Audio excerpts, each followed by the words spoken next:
sākam. Jā. Mani sauc Vineta.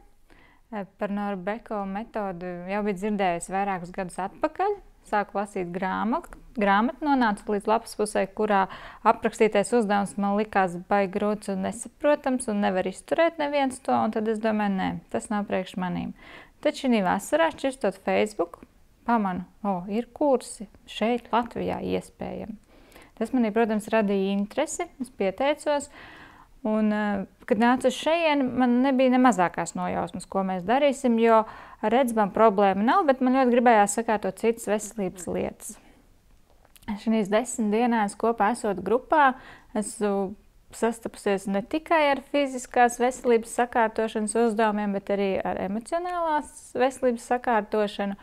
Nekad nebija iedomājusies, ka cilvēks darot kaut ko fiziski savā ķermenī var izdarīt tik lielas izmaiņas, gan fiziski, gan emocionāli. Šis ir ļoti interesants 10 dienu posms, kas vijās ar kalnā kāpšanu augšup, ar pauzēm, ar vēlēšanos skriet atpakaļ, bet vienmēr grupā ir saņemts atbalsts par iešanu uz priekšu. Es ļoti priecājos par tiem rezultātiem, kas man ir. Man viņus tik viegli nav noteikti kā tiem, kuri strādā ar redzi, bet izmaiņas es jūtu. Esmu izdzīvojusi šīs 10 dienās visas savas gan pagātnes paslēptās emocionālās un fiziskās traumas. Tas ir bijis ļoti vērtīgi ieskatīties šīm lietām acīs, pabūt ar viņām un dabūt jaunu spēku, iet uz priekšu.